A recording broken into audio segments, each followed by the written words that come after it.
Hey, kia ora team. So managed to get to New York all good.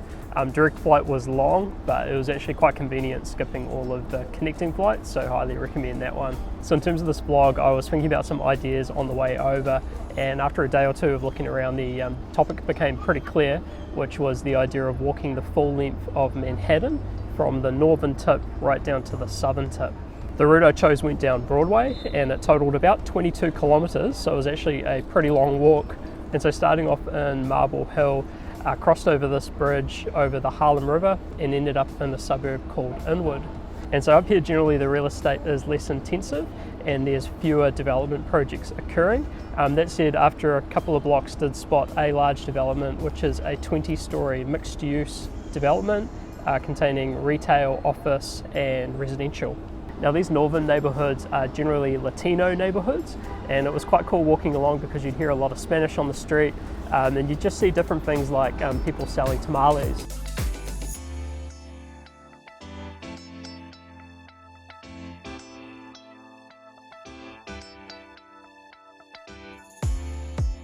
As you head through the neighborhood, you start to get traces of the COVID-19 response in New York. And so the two things that are notable are the COVID-19 tents, which are set up all around the place for testing for COVID. And then on top of that, there's also the now infamous dining sheds. And so these dining sheds were set up to provide like an outdoor socially distanced space for restaurants, so that that part of the economy could continue. However, when you look at them, you can tell that a lot of them are actually pretty heavily enclosed, so no doubt not actually that good for preventing spread of COVID. The other thing is that they had a lot of criticism from residents because of pushing noise from the restaurants out onto the streets, which is obviously not ideal if you've got people living in apartments around the neighborhood.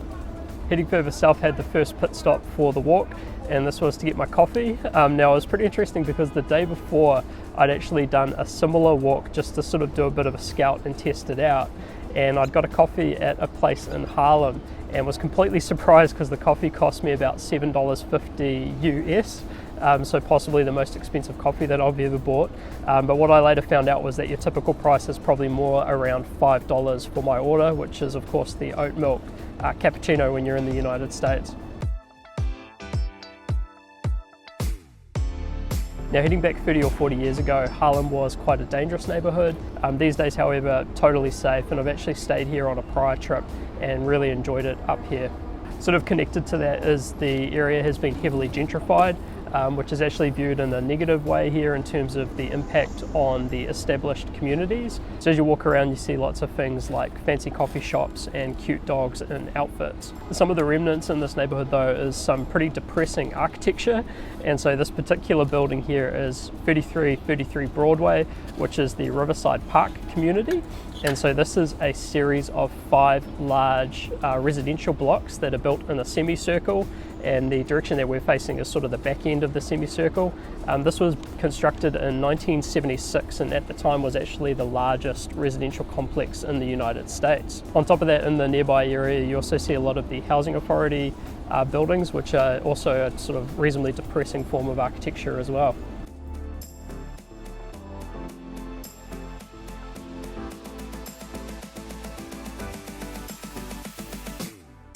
Along Broadway, you start to hit into the Columbia University campus, and with this you get a bit of an uptick in the real estate.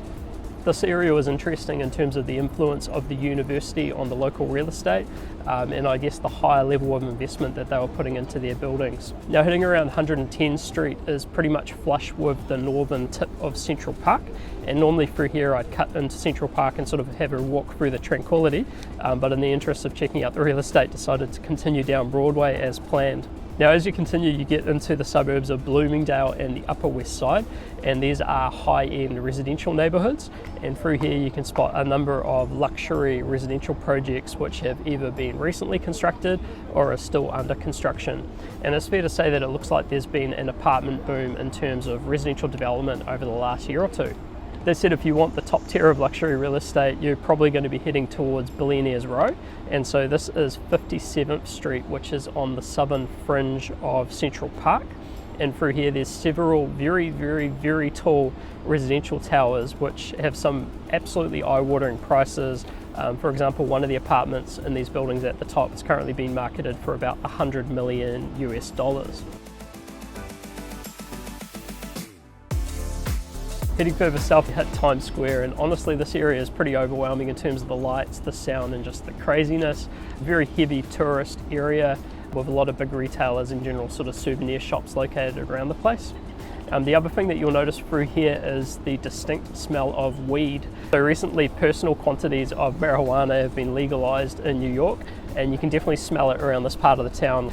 Continuing on, you get into really the main sort of retail districts for Manhattan. And so through here you get a lot of the major retailers have their flagship stores. One of the things that was noticeable through here relative to prior trips that I had in 2017 and 2018 was a noticeable higher level of retail vacancies. And obviously this is associated with COVID-19 hitting New York pretty hard.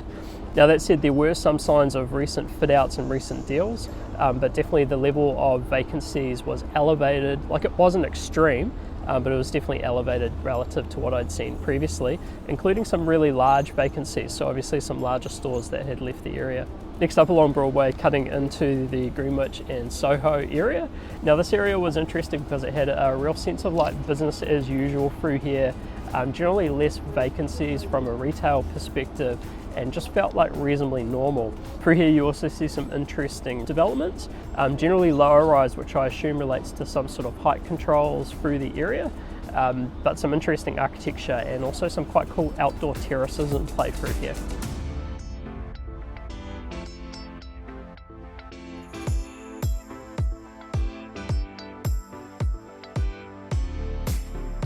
Finally start to get to the end of this 22-kilometre walk, entering the financial district.